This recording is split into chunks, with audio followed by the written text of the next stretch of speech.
y'all, welcome back to another episode of Chats from the Blog Cabin. You know the show where I virtually invite people into the blog cabin to chat about life. And today we're chatting all about work and life alignment. And joining me today is Bunny Young, who's a business therapist. So Bunny, before we get into what you do, introduce yourself. Tell us a little bit about yourself. Well, I was a therapist, as you said, for over a decade, and found that a lot of the life passions that I had was not going to be solved on a couch. So I found that I could help people more by doing more coaching and speaking. And I'm a retired stuntwoman. I'm from a military family, and I'm the mother of some amazing kids. So, retired stunt woman. Let's talk about that first, because that's something that you don't hear a lot of people do.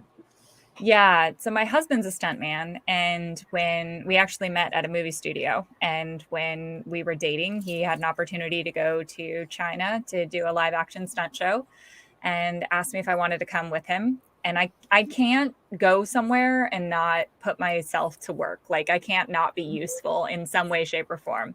So I told him I'd go if I could get, a job too. And so I interviewed with the company. I did the whole thing and ended up doing the show. And the ironic thing is I worked 6 days a week on set. He worked like 2 or 3 days a week on set. So it was pretty funny, but he loves and is a very talented stuntman. I moved on and got my master's degree, and I'm a very talented businesswoman now. So that's what we do.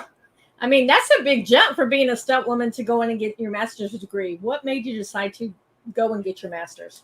It's really not. I like the setup that you had for me of that's a big jump, because there were a lot of big jumps in stunts, but being a stunt woman taught me a lot about business. It taught me the value of having a team. It taught me the value of knowing how to do risky things in very safe ways and having redundancies. It taught me about how to communicate, how to plan, how to script.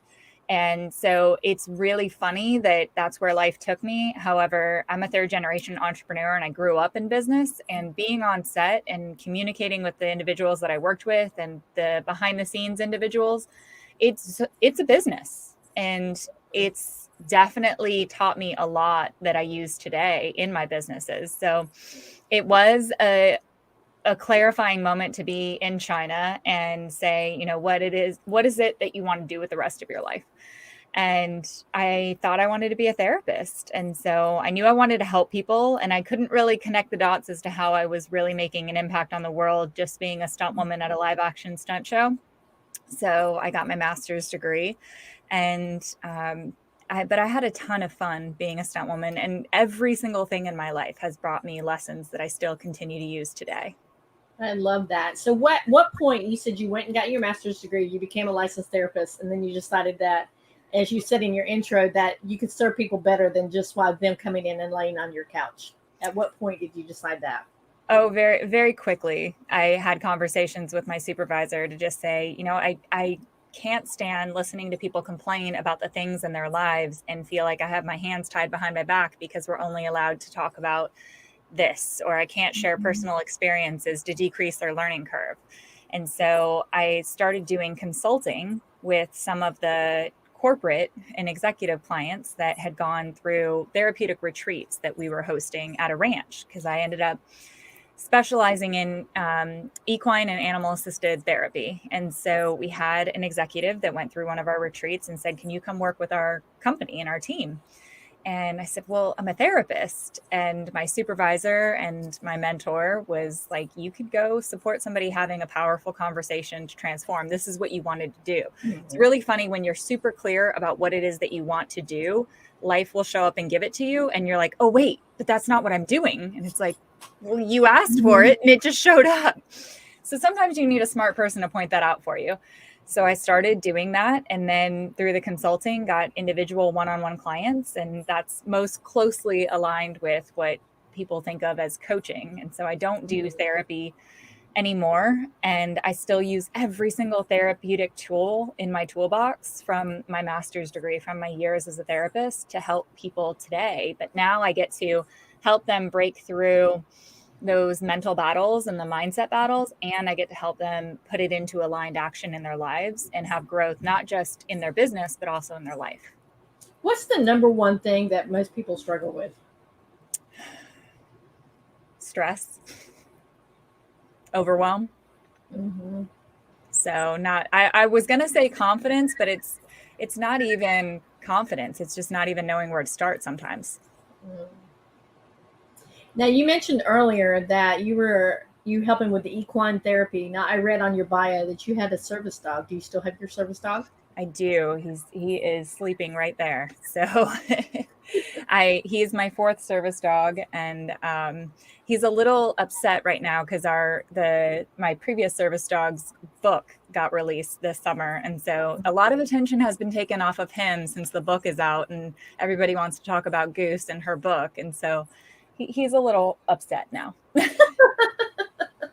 So let's just talk for a few minutes what a service dog does, because later on I'm going to have somebody come on and talk about service dogs. So I would love to have your experience on service dogs as well. Yeah, so a service dog in the United States is defined as a service animal, and it's narrowed down to a dog that assists an individual with a disability to mitigate that disability. So it performs tasks in order to mitigate that disability. So in the broad sense of what a service dog is, that's the definition. In the micro sense of what a service does, that's the question for every single individual who partners with a service animal out there. Because what my service animal does for my heart condition, he's a walking cane. He alerts to dangerous variations in my heart rate going too high or too low. He can get my medication. He can go get, somebody to help me. So there are a lot of things that he performs, but I'm 6'3", and so he's a Great Dane, and what he does for me is not necessarily what somebody else's cardiac assistance animal is going to do for them, or somebody's autism assistance animal. And so it's a very unique situation, and it's a very unique bond between a service animal and their person. And it's also, he's a $30,000 piece of medical device. So when people are like, can I pet your dog? And then get upset with me when I'm like, no, in the land of COVID, you cannot pet my dog. In the land of not COVID, you cannot pet my dog. Mm-hmm. What you have to understand is you're communicating with an individual with a disability, and you wouldn't walk up to somebody that is in a wheelchair and say, can I ride in your wheelchair? That's mm-hmm. somehow, some way understood as disrespectful. And yet people see a dog, even if he's in his full vest, he has a giant collar that says service dog, and they say, can I pet your dog? Or it's so cool that you get to bring your dog here. It's like, I have a heart condition and might not get to see my kids get married, but yeah, it's so cool that I get to bring my dog here. Like, these are not things that are appropriate to say to somebody, with a service animal, at least not in my perspective. We've had people come up to him at a restaurant and try to feed him.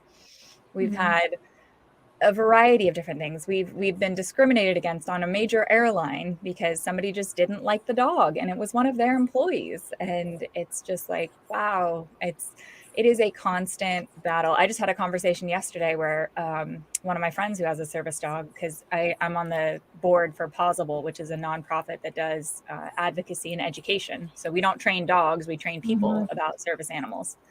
And so she messaged the organization, and she was like, somebody won't hire me because I have a service dog. Well, it's a private school.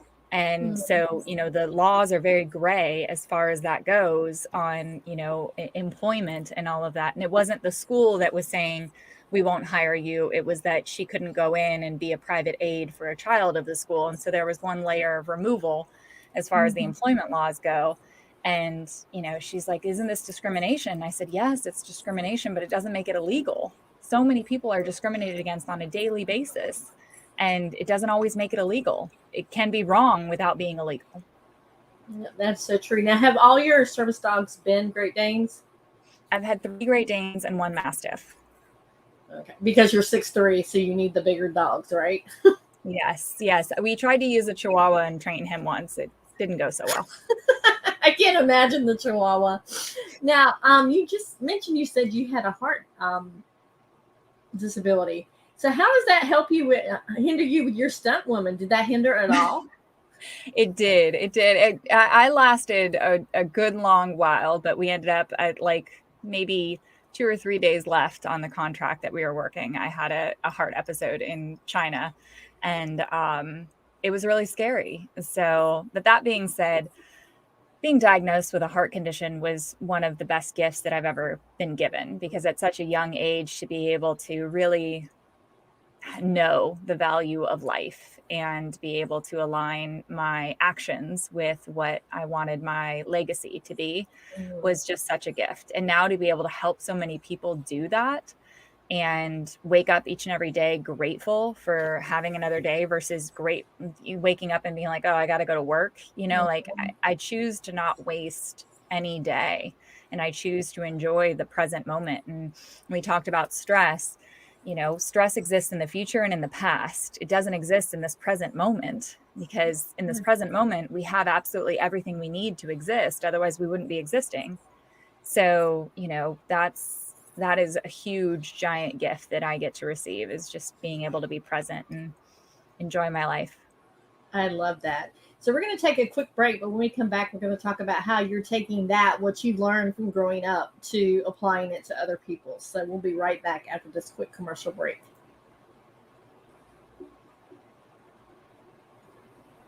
Hi, my name is Joanna, and I would like to share with you a little bit about Shores of Grace, Shores Philly.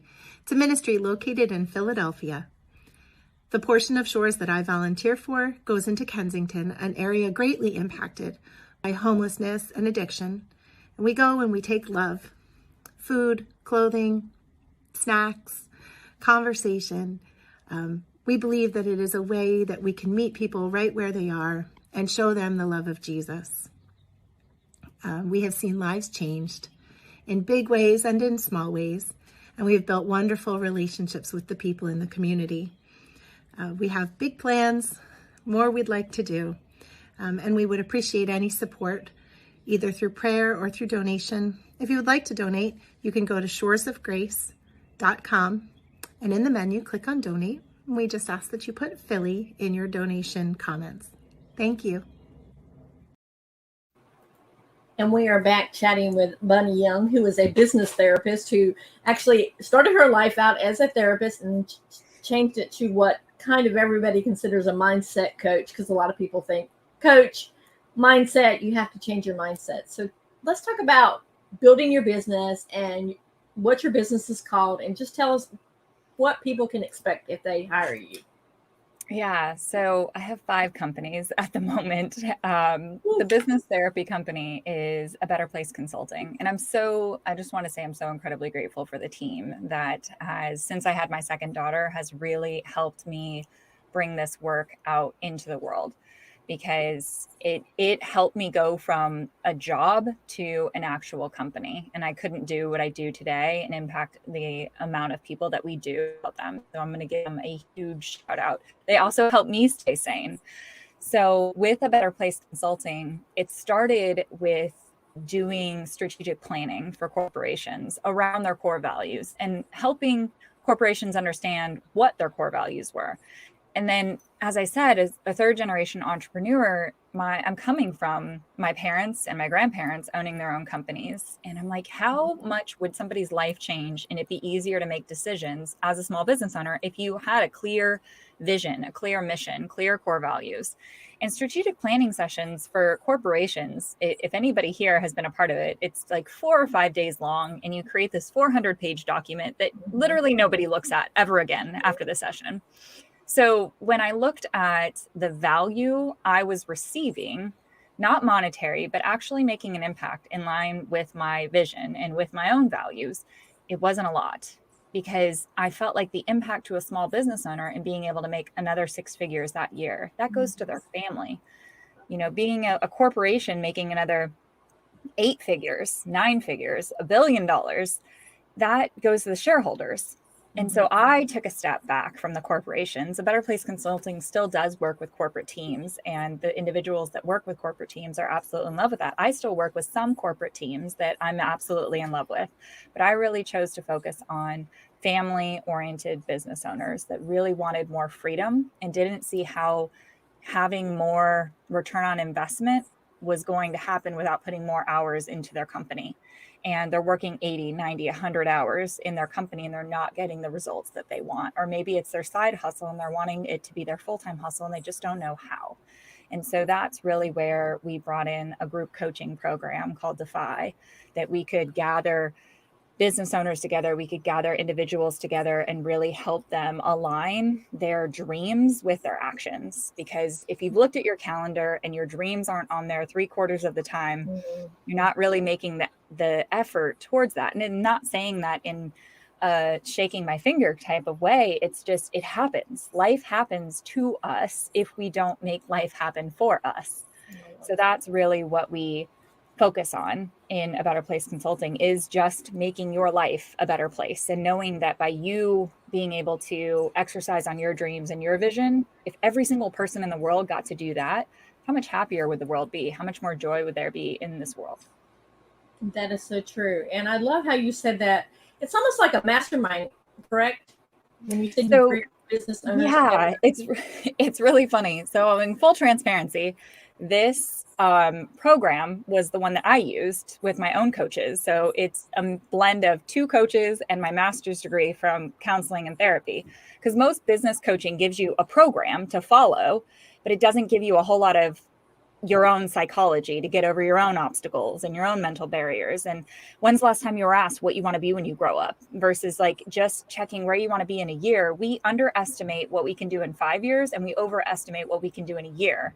And so it's a lot of the business practical applications and strategy, but blended in with the psychology so it actually sticks. So I took basically everything I used and I continue to use, put it into a workbook, and then did the group coaching element where the whole group gets coached by an individual. There's peer coaching, there's accountability, and there's individual coaching. So for anybody who's like, I don't know whether to do group coaching or a mastermind or go at your own pace course or just do an online course, like I put everything in there so that by the end of the time in DEFY, you know what helped and what will take you to your next level. It's kind of like a success buffet. A success buffet. I love that. It's like you can pick and choose what you want to do. It's choose your own adventure to success. And we have people that do all of it, and we have people that really just focus in on what's best for them. Because I know the accountability thing is huge for me. I have to have someone to hold me accountable, or I'll just blow it off. Yeah. And it's different if I'm holding you accountable versus a peer is holding you accountable.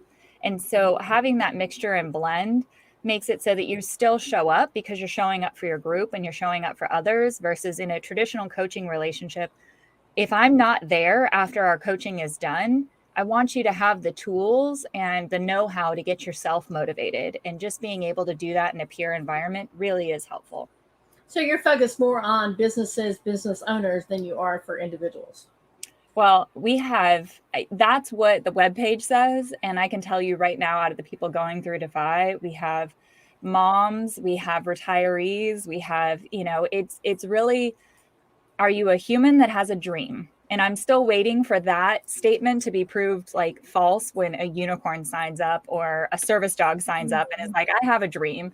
So it's open to anybody who wants their life to look differently and doesn't know where to start and feels overwhelmed. Wow. So let's talk about that feeling of overwhelmed, because there's everybody, like you said, that's the number one thing, overwhelm and stress. How can we get out of the overwhelm in our work life and our home life? Yeah. So again, that stress is coming from thinking about all of the things on your to-do list. The first thing that you can do is stop putting 50 things on your to-do list and then beating yourself up every day when you don't get 50 things done. Put two things on your to-do list, 2 things on tomorrow's to-do list, right? I tell people that my life changed when I learned the word no. Okay. So, and I ask myself these questions, and you can write them down if it's helpful. What is it that I want to change? What is it that I can change? And then in what timeline? So that I know, if you've ever seen the Eisenhower Matrix, there's important and urgent, and not important and not urgent. And so what is it that I want to change?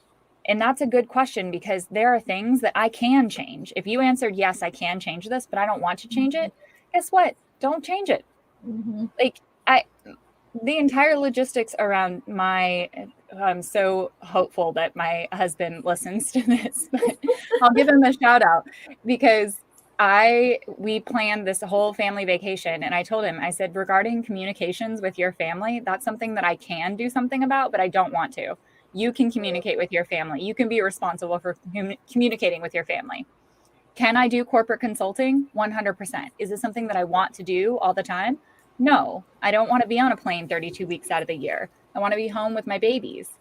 So that's where it's like, what can you actually change, and what do you want to change? And then that timeline. If it's something that I need to take this shirt to the dry cleaner, is that something that I need to deal with right now? Do I need to be thinking about it right now? No. So put it on some kind of list for you to delegate for later. And I would challenge you for one day, don't use a to-do list, just use your calendar. Because if we put all of the things that we thought we should get done in a day on our calendar, we would be more reasonable with ourselves about what it is that we actually have time for. I love the fact that you use the word delegate, because that is so hard for people to do, is to delegate things. So yeah. What is the main thing that you would say, okay, things that need to be delegated? I think it changes for every single person. So if you draw that Eisenhower Matrix in the important and urgent, those are the things that get my attention.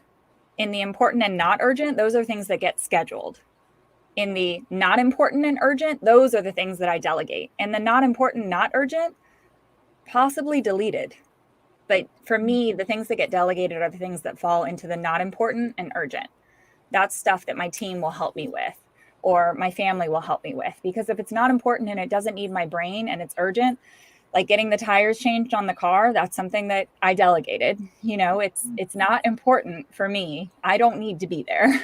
So that's something that I delegated. And then, you know, if it's something that you enjoy doing and it's a high value in your life, then you do it. If it's something that is not a high value in your life and you don't enjoy doing it and it still has to get done, then delegate that. And you can get super creative.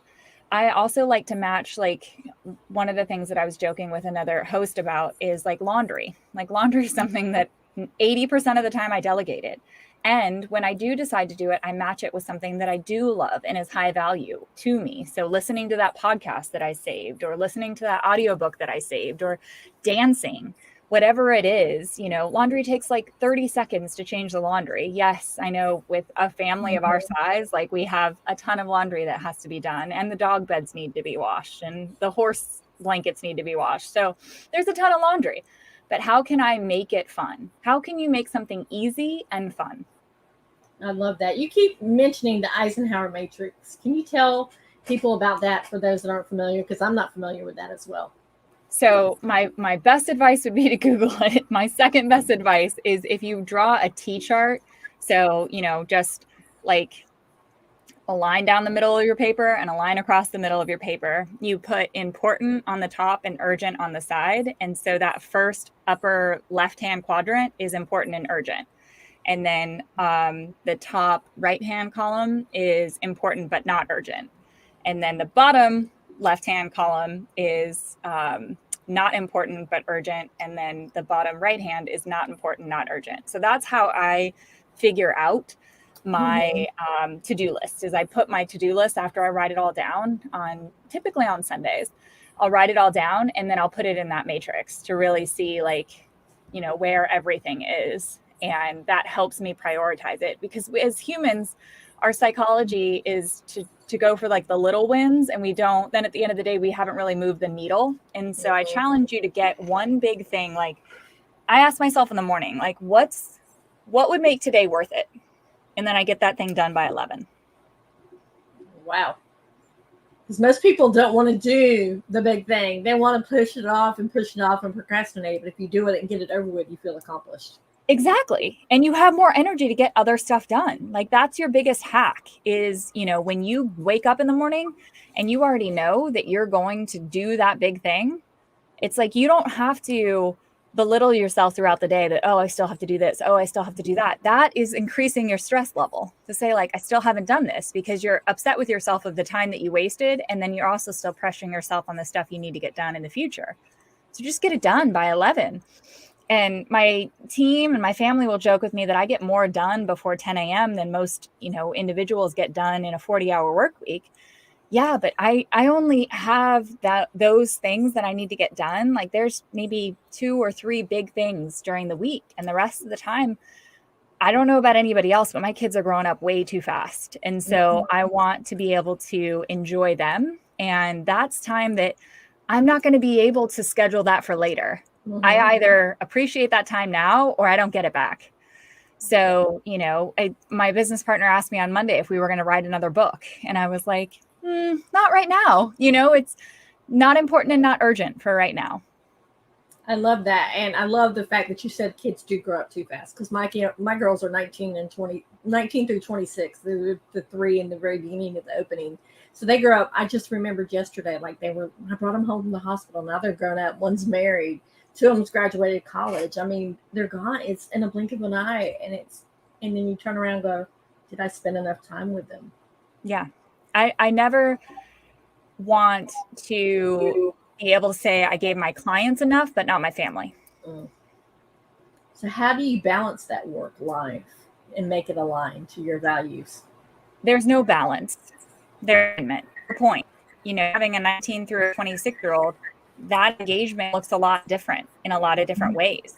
And so, there's alignment. What looks aligned right now? What will help you get through today and feel like you nailed your purpose? Some weeks that's going to be 40 hours at work. Some weeks that's going to be 2 hours at work. Some weeks that's going to be 100 hours. I'm sure when you were planning the wedding, there wasn't balance. It was all about the wedding. Right? And so it's, where can you have these little purpose sprints in your life with these big things that you're focused on? And then where do you schedule yourself as the focus?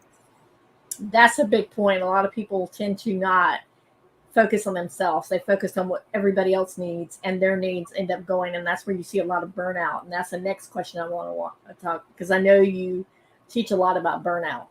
I do. Yeah. So there's big burnout and then there's little burnout.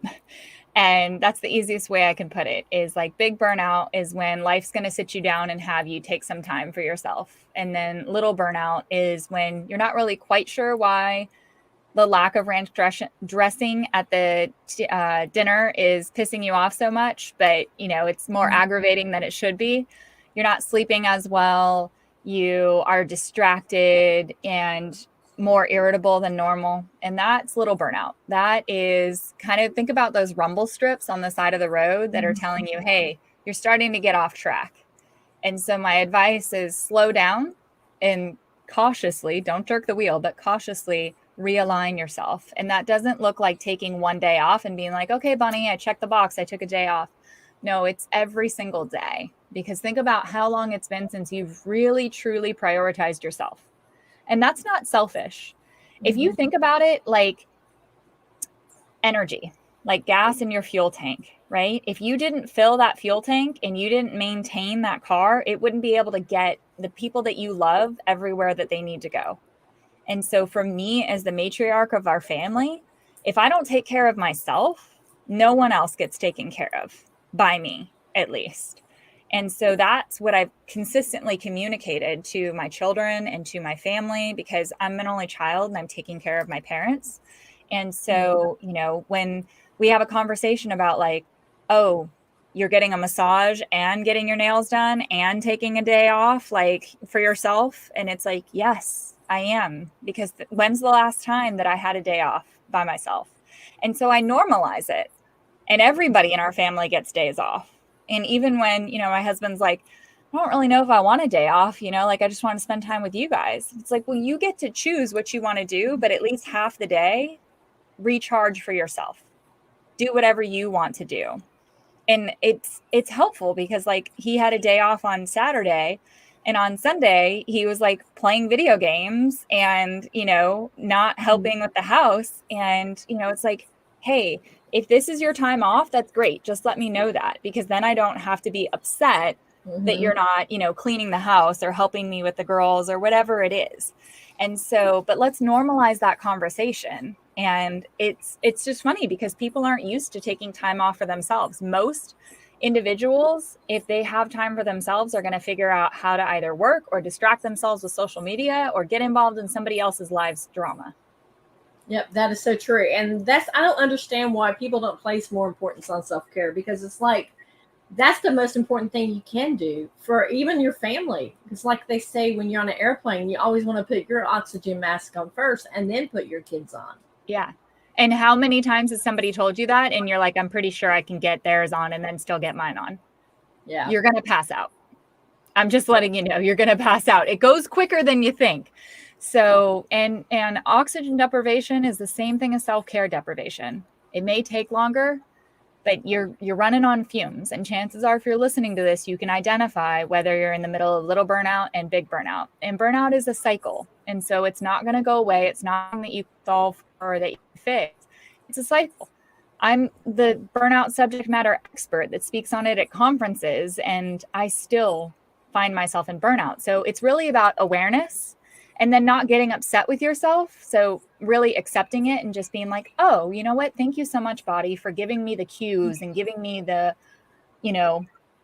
like information that I need to pull this car back on the road slowly and gently.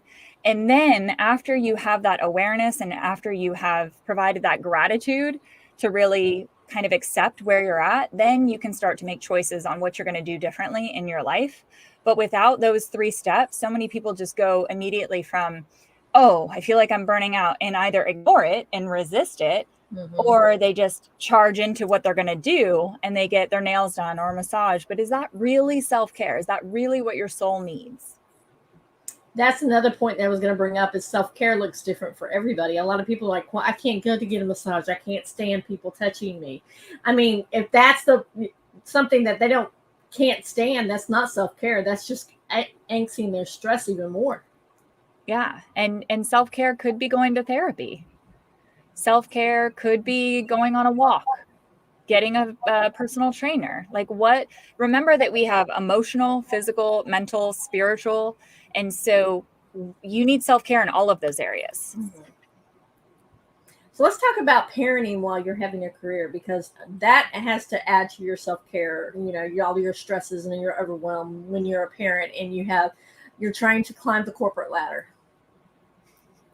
Well, I jumped off of the corporate ladder and I was probably on fire while doing it. So that's when the stuntwoman expertise definitely came in well in that.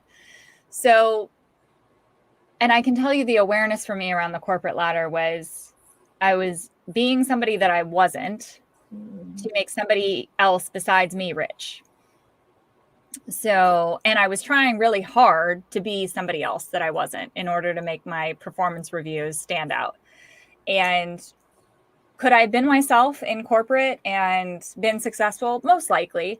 But being authentically myself, I really had to get away from that pressure to be somebody else in order to really feel comfortable being myself, because it had been a long time since I was myself. And having the heart condition, it's like, what are they going to put on my headstone? Like, she worked 120 hours a week. She was a really good senior vice president. Like, no, that's not what they were going to put on. I don't want that on my headstone. Like, I remember going to my grandfather's memorial, and the place was like standing room only. Like, I'm pretty sure they had speakers outside. People that complete strangers to me. And I'm his granddaughter, I was his oldest granddaughter. And they just talked about the life their lives that he impacted and how he always had time for them. And this man built a multi-million-dollar company as well. And so it's like, yeah, I think that's what I want my impact and my legacy to be. And so I'm going to start by figuring out who I am and what my dreams are and what my mission is and what my purpose is. And then I want my headstone to read mom, wife, daughter, and good person. Right. And so I am going to focus on those conversations. And a couple big things that are practical for you when you have a professional life and a personal life, which all of us do, right? Is I ask my kids 3 awesomes and 1 not so awesome every single day, so that they have 3 things that they're grateful for. And they're allowed to still vent and practice, communicating things that are not right in their world. And so I know this and I'm aware of it. And then the other thing is we don't watch TV very much at night. So, TV is another, it's kind of like social media on a bigger screen. It's somebody else's drama.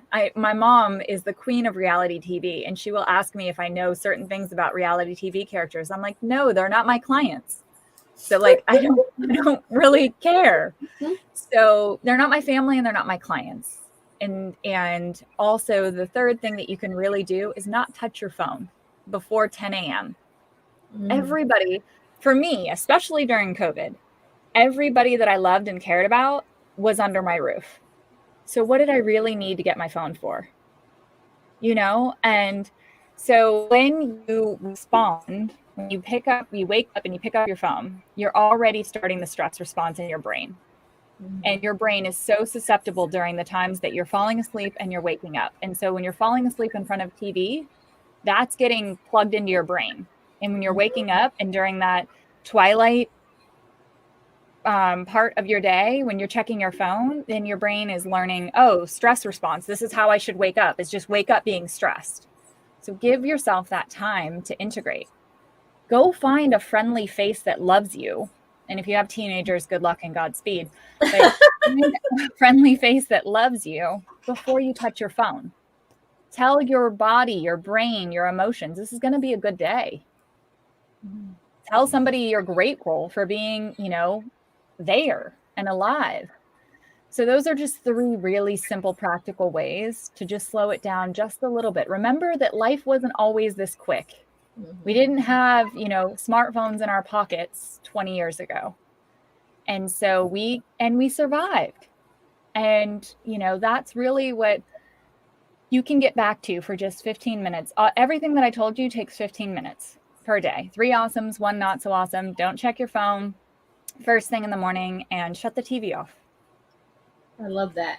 Now, you also talked about being authentic. Not you left corporate because you weren't being yourself. Let's talk about being true to who you are, because that will cause a lot of stress if you're not true to who you are. Oh yeah. My husband, this is the shortest way to say it, is I got the feedback from my husband that we were involved in a hurricane while I was still working for somebody else. And we lost power. We were in the Dominican Republic and we just had my laptop battery, and we watched a Disney movie we only had 1 daughter at the time. And my husband said, I'm glad it only took a natural disaster to get you to sit down with us for 90 minutes without checking your phone or answering a work call or, doing something work related. And he was 100% joking.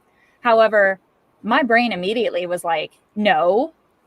And I searched for the last time that I had sat down uninterrupted with my family for 90 minutes, and I couldn't think of it. Wow. And I was like, oh, wow, that's some good feedback. And he was 100% joking. Here is the thing, is that my family was so used to me being a workaholic and that they just said, okay, that's just her programming. But that's not what I wanted my legacy to be. I don't want somebody to be like, oh, she was a workaholic. And so I realized that just because I could do something didn't mean that's what I wanted to do. And so I really took a step back and took that feedback and challenged myself. And I decided to go part-time. And my first week part-time, I think I worked like 84 hours. Wow. I was like, this is where I'm saying don't jerk the wheel, back onto the road. But for me, I kind of needed, I was really going off road quick. And so I really needed an overcorrection. And so I went to my boss and I said, I'm going to resign. I'll give you 90 days and I'll find somebody and train somebody. And, I'm not going to leave you high and dry. Well, there were 3 people that we hired for the different parts of my position. And I ended up, wanting to leave. And my boss was like, no, you can't leave. And I was like, I'm really tired of your life and your needs and your company being, over my family and over my self-care. Like I'm burning out because now I know I need to leave and I'm aware of it. I'm no longer wondering why I'm feeling this way. I'm aware of it. My husband was leaving for the military and I just said, I'm out, like I'm done. And I told her what day I was going to be done. And I cried. I had a panic attack. I wasn't sure about any of the decisions that I made. And I'm here. Like, this is proof. And anytime that I've questioned, starting a company is not easy, let alone 5. Anytime I've questioned it, though, I look at those. I can't overemphasize the fact that your mission, vision, and core values are just, it's like a self-Bible to be able to turn to and just make sure that you're checking yourself. Every team member that I've ever hired that's been successful in our companies align with our core values and align with our mission and vision. And we don't pay the most on the entire planet, but we've gotten some really amazing people from around the world because they actually want to work with a company that, does what they say they're going to do and lives by their core values and their mission and vision. And so I'm really proud to be able to be one of those companies that does that and have that authentic, open communication. And we looked at selling one of the companies 2 years ago, and the people who were buying it were not in line with our core values. And I got to tell you, when there's a big ass check on the line, like, that's really when you get your feet to the fire, is like, do you really mean it? Do you really mean that this is your core values and that you don't make any decisions outside of these core values? Yeah, I really mean it. And you're probably one of 8 people who knows that now, and all of you listening. So you can't talk about that. But the point was that I made the decision behind closed doors. I didn't publicize, hey, look, like, I didn't take this check because it didn't align with our core values. I just told the team, I said, we're doing a really great job with what we're doing, and we're just going to keep doing it. And if anybody doesn't like what they're doing, let's talk about that. But I can't guarantee that you would have a job at this other company. So at least now I can guarantee that for, as long as I can. And then COVID hit, and I just knew that we made the right decision. Let's talk about having your business during COVID, because that obviously had to add some stress. And a lot of people are dealing with stress right now and burnout because there's really no separation of work and life, because most people were still working at home or they're transitioning back into the workplace. Yeah. So at first it was terrifying. And then we sat down and assumed that everything happens for a reason. And then we realized it was a really good time to be business therapists. It's a really good time to help people with burnout and mental health at work and work-life alignment. So we did write a book, my business partner and I, in a company called Boss on Purpose. We wrote How to Own Working from Home, the pandemic edition, and launched that. And that was really cool because I'm not a huge writer. And so being able to do it in a way that was like him and I just talking to somebody and having a conversation and coaching them. And I got to put in my psychology exercises. He got to put in his productivity exercises. That felt really good. And it was like being able to show myself, you can do hard things and it can be fun, right? That's what I said earlier, is let it be fun. Like, how can this be fun? So it was really fun. And him and I had a ton of fun doing it. And then I also realized, like, I don't need to be on a plane all the time. I can do virtual coaching. I can do virtual speaking. I can make an impact and not leave my recording studio. And so that's really amazing to be able to have like these conversations. And we still need human impact, but you get to choose your humans. And yeah, so that's pretty incredible. And so COVID is really scary. We went through major changes, and I am probably one of the few people who are super grateful for what the past year has brought as far as mental health awareness, as far as equity and justice and inclusion for individuals with disabilities, for individuals of color. Like, I think that so many good conversations have come out of such a difficult time, which makes me so proud in a lot of ways of humanity, of taking lemons and making lemonade and, adding a little bit of vodka, but, that's their prerogative. And so that's really, I just, my fingers are crossed that all of the organizations who signed these initiatives last year that said, we're going to put our people first. We're not going to look at these as human resources. We're going to look at these as talent that's precious. And these are human lives, not resources that can just be spent and, discarded. I really hope that at least half of those organizations continue to walk the walk that they signed up for.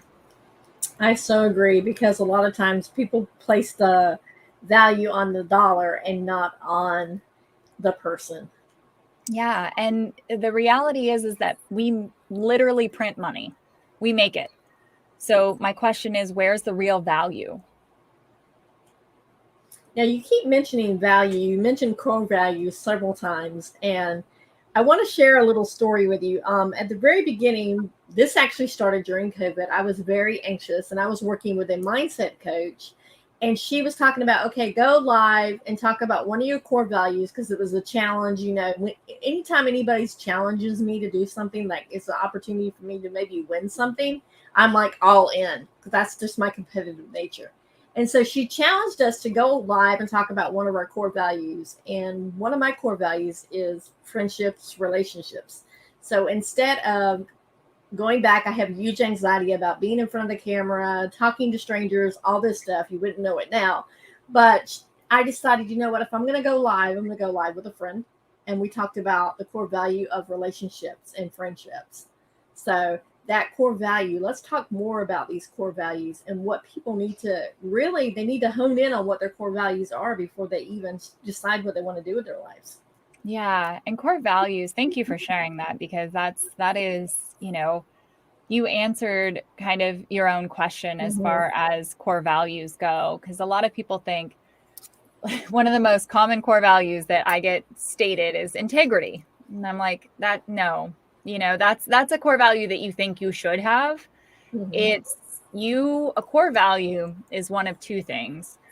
It's either you would walk out and put your life on the line in order to abide by this core value, or if you were perfectly in line with your core values, you would not need to question anything that you were doing in your life, period. And so one of my mentors talked about like this I-beam. And, if my kid was on the end of the I-beam and was about to fall off, would I go out on the I-beam? Absolutely, without hesitation. And then it's like, if your core value was at the end of the I-beam, are you going out there? Do you have that much faith in your core value, that much of a relationship with your core value that it means that much to you? Yeah. So I tested my core values against that.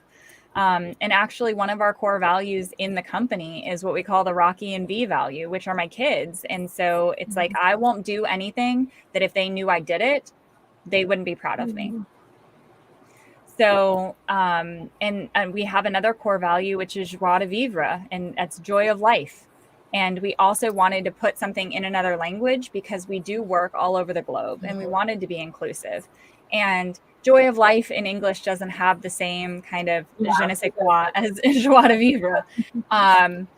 So, that's another one of our core values. And so that can mean different things for our team. And we have our core values on every invoice. We have them on every contract. We have them, on our website. And we actually had like a response form that was like, let us know how we're doing in comparison to our core values. Nominate one of our team members according to our core values. And it's not just something that you paint on a wall. You live with your core values and they change and they evolve. And so a simple exercise to figure out some of your core values is write down like 5 people that you would have on your life board of advisors, and then write down their qualities and then see what qualities overlap. And if you don't have overlapping, then maybe go to 10 people. And I did this exercise with my coach and found out really what I valued in my life. And then I lived with them for about a year. And my coach joked, don't go get them tattooed because you've got to live with them. And they did evolve. And core values, you should have 3 to 5 at a max, that are really your core values. And we hire and make every decision against our core values in our company. And if I'm going to acquire another company, or like I said, sell a company that I own to another company, it all has to match against those core values. Wow, that is so true, because if you're not aligned with your core values, that's when everything starts going crazy. And I love how the fact that you have it all over the place, because the coach that I was working with at one time said you need to have them up to where they're in your face all the time. So it's like conscious decisions to look at your values. Yeah. And it's also being transparent and authentic with our clients and our vendors. here are our core values. So if we're not operating within our core values, let us know. And a lot of companies don't do that. A lot of companies are like, oh, our core value is the bottom line, the dollar. I have found more value in my companies and in my life from from focusing on something more important than a dollar. So, and I've had clients be like, but I have to keep a roof over my head. Mm-hmm. And it's like, I understand that. And how are you going to feel keeping a roof over your head the way that you're doing right now? Mm. And life surprises you. When you lean into your value, the return on investment that you get is typically triple. Life surprises you. If we had all of the answers for the next steps on what we should be doing, life would look different, but we don't have those next steps. So all you have is right now to trust that you are exactly where you're supposed to be and that you're here for a purpose. And what that purpose is your vision. It's your job to find out and discover it and then relentlessly pursue that. I love that. Now our time is almost up. Do you have one last little nugget that you want to share with us? Because you dropped so many. What kind of nugget do you want? Anything that's off the top of your head. You dropped so many during this time. So this is what's alive for me because my daughter read it to me this morning and it's my favorite quote. And so I love when I'm on stage and somebody on the panel is like, all right, share your favorite quote. Because mine's from Dr. Seuss, The Lorax. So everybody else is going with like these really amazing, incredible, beings. I'm going with a, 2-foot tall orange Dr. Seuss character. But he said, unless someone like you cares a whole awful lot, nothing's ever going to get better. It's not. And that I have it on my bracelet and my daughter knows it. And so, that is something that means a lot to me. And then also work is, what I wrote down this quote. And here's the other one that I'm going to share because I wrote this down. So I'll share it with you. Is that, now I won't be able to find it, but it was something like work is like love visible. Basically, it's like when you do what you love, your work is like how you show the world your love. Your love for yourself, your love for the world, your love for the people in it, but mainly your love for yourself. And so if that doesn't ring true for you, if what you do is not loving yourself or showing the world love, then reevaluate what your work is. I love that. Now tell people, first of all, where they can find more about your company, and then we'll talk about where they can find you personally at. Well, she's got the link down there, betterplaceconsulting.com will take you to A Better Place Consulting, shocking. And Boss on Purpose will take you to where you can find the book. It's on Amazon as well. So many books today. So my business partner will be proud of me because I actually had the book sitting next to me for this interview, which is not always the truth. And for me personally, I am a huge on Instagram as far as I love being there and putting up silly reels and putting up inspirational quotes. So that's at Bunny Has 6 Legs, the number 6 and legs. Yep, there's the link. This is all over it. And that bleeds over into Facebook, but I don't actually get onto Facebook. So if you want to have a conversation, Instagram's definitely the place to go. And you can always find my calendar on most of the company's websites. So anything that we do, we try to add a bunch of free value up there. And so there's an entire library of videos on our YouTube channel. And so you can go and watch hours worth of, I am so proud of you. There's literally hours worth of business coaching for free up there on YouTube. I'm about to record another video for you guys. And what's cool about that is that the videos are like people's asked for them. So it's not just me sitting here creating videos I want to create. So you guys get to ask whatever questions are of value to you and I'll go make a video for you. Wow, I just love that. And Bunny, I want to thank you for coming on and for being open and sharing about your life. We talked about, I think, anything and everything we could have possibly talked about. And we probably still could have had more hours to talk as well. Yeah, well, I'm happy to come back if it serves your audience and makes the world a better place. Yes, and you are welcome to come back anytime. Maybe you can come back and actually chat about your book. And didn't you say you had a book that about the dog Goose? Yes, yeah. And now Guinness is going to make sure that you get to see him because you started talking about Goose. Um, see, you can't even plan this stuff. This is just how life works. Yeah. So that one's called Paw Prints on My Heart, and that's also on Amazon. It's by Bunny Young. But that's about service animals and not the way you think. I'll tell you that it was co-authored by a very special individual, and you'll find out in the book. So, and we're finishing the Audible version of that. So I'm excited about that. And then How to Own Working from Home, the Pandemic Edition that I wrote with Chris Harris, my business partner, who we affectionately call Mr. and Mrs. Working from Home now. So that's on Amazon, and we would love to come back and chat with you about that. Yeah, and I also want to chat with you too as well about the nonprofit, the organization that educates people about service dogs. Yeah, so that's Pawsible, PAWSSIBLE.org. And I am a proud board member now. After founding the organization and being the executive director for 5 years, I graduated to board member. So I'm celebrating that level of freedom.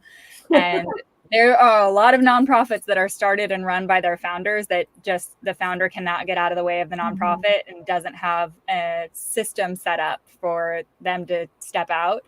So I'm very, very proud of the board and the organization. And anybody who has a nonprofit or serves with a nonprofit and, doesn't know how to do that, reach out to me because, yeah, it's amazing when you put yourself first, how many things I love and adore Pawsible.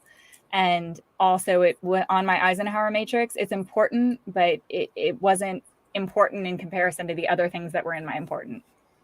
Yeah, I love that. So once again, buddy, I want to thank you for coming on. And guys, I will put in the show notes all the places where you can find her at, as well as where you can find the books. And I'll even probably put something in with the Eisenhower Matrix. So if you don't want to Google it, you can just go straight to, I'll put a link there. So that way you can know what it is. Yes. And I'm so glad that you decided to go live with a friend during COVID. Me too, because look what's happening now. Chats from the blog cabins happen. So once again, Bunny, thank you so much. And guys, most importantly, I want you to be blessed and remember, keep chatting. Have a great day.